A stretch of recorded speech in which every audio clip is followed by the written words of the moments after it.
In section 3.3, I'm going to talk about the Sephardic communities of Kavala and Komotini, which are less known, less tourist visits there.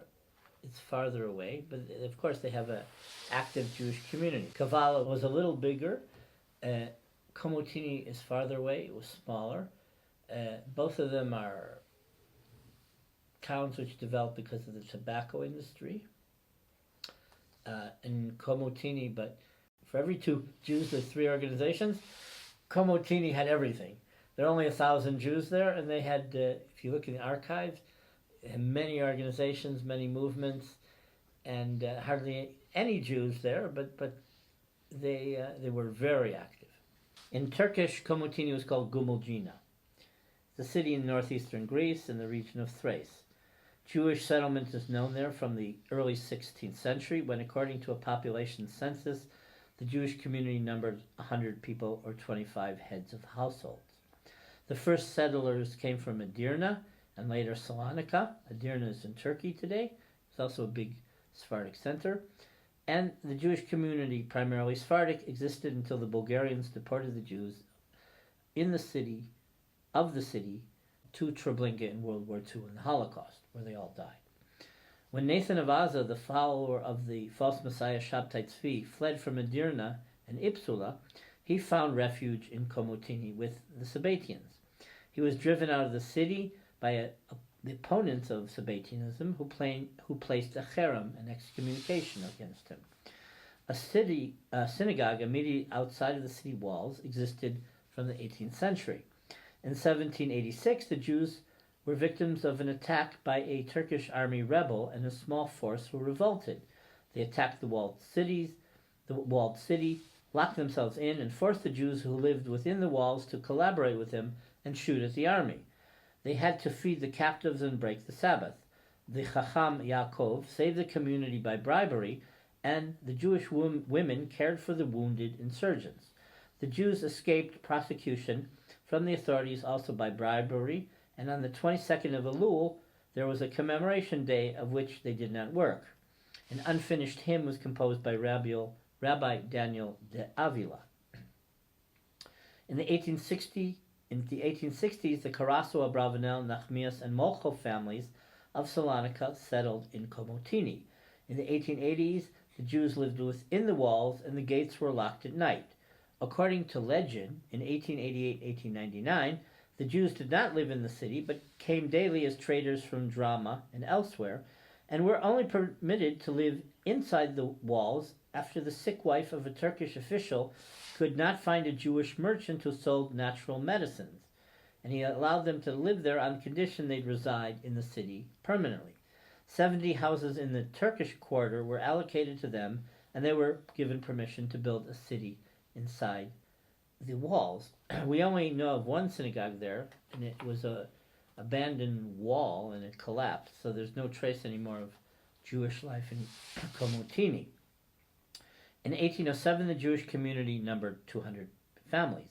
By the early 20th century, there were 4 philanthropic associations, as well as the Chevra Kadisha for burial and the Bikur Cholim for the sick.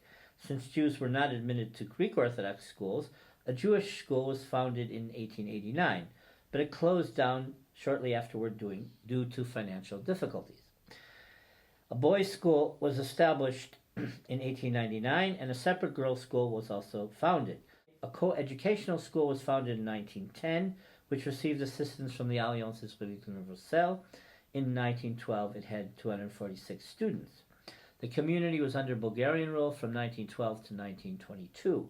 A branch of the Bulgarian Association for Hebrew Language and Culture was established in the city.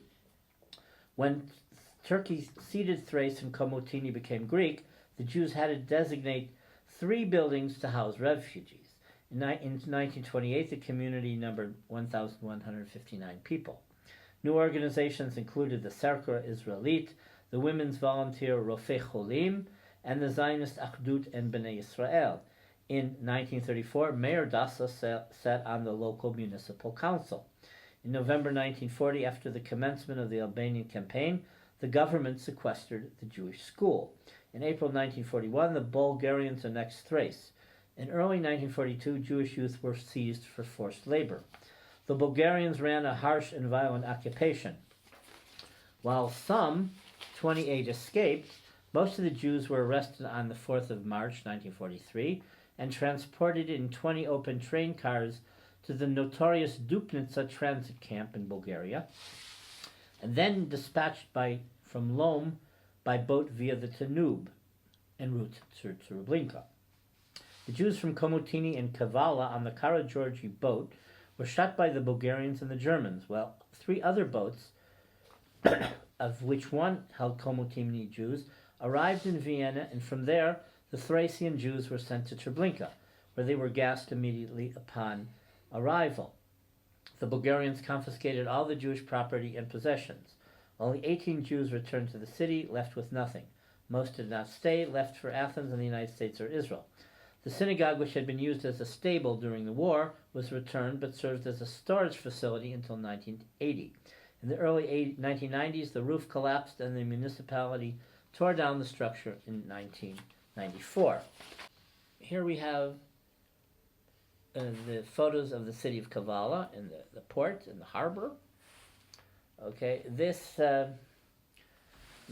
picture is a remnant of the synagogue in Kavala. Here's an explanation about the synagogue. It's from the 19th century, and the building was next to the Jewish Community Center, and it was damaged during the Second World War, and it was demolished after the Second World War.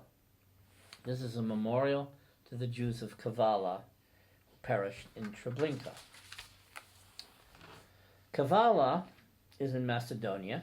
After the capture of Budapest by the Turks in 1526, Hungarian Jews were brought first to Sofia and in 1529 to Kavala. Eventually, both Sephardi and Ashkenazi Jews settled there. Eventually, the Sephardi community influenced the Ashkenazim in terms of halakha, Jewish law, and they assimilated into the general Sephardic community. In the 16th century, there were 4 synagogues and a total of 500 Jews. In 1676, the Jews comprised a third of the general population. By 1740, the Jewish population dwindled to barely enough families for a minyan, a prayer quota of 10 men. The city developed in the first half of the 19th century due to the presence of local relatives of Muhammad Ali, who was born in Kavala, and as Egypt's ruler, contributed greatly to local growth. In the mid-19th century, as the port developed, several Jewish families of affluence from Salonika moved to Kavala. In 1880, the Jewish community only numbered 24 families, half of them from Salonika and Saras. The city's synagogue, Beit El, was built in 1885. In the 19th century, the Jewish community was augmented by an influx of tobacco merchants. Some of them also were from Germany. A Jewish boys' school was founded in 1889 and in 1905 a Coed Alliance Universelle school was established. Blood libel accusations circulated against the local Jews in 1894, 1900, and even 1926 under Greek rule. In 1900, the local Jewish community had 230 families, about 1,000 to 1,300 people. Half the Jews worked in the tobacco industry, and others were storekeepers. There were also poor Jews. In 1913, the population numbered 2,500. In 1923, 3,200, and only 2,200 in 1940. They already left, migrated to Athens, or dispersed around the world. Many Jews worked in the tobacco warehouses. As the Jewish community grew, so did Jewish poverty. And then they had their active societies, Ozer Dalim, Ezra Betzorot, Ahavat Re'im, and a soup kitchen called Melo Hape Lechem. In the first Balkan War, in November 1912, the Bulgarians captured the city. Several prominent Jews were arrested on suspicion of collaborating with the Turks. The Jews suffered like the rest of the population from neglect, and in the winter, 120 families received food and coal for heating from the chief rabbinate of Bulgaria and the Alliance Israelite in Paris, and donors from Hungarian Jewry. The Greeks took over the city in 1913 and brought relief to the residents. In 1916, the Bulgarians captured the city then, and then Greek rule returned in 1918, and there was the Alliance, and the Jews complained via the French government that Jews and Muslims were ordered by the Greeks to do forced labor to repair the war damages, and Jews had to do menial work like cleaning streets. In 1913, the local Zionist Or Zion Society was established. Judah Parachia edited its Judeo-Spanish newspaper Hatzionut.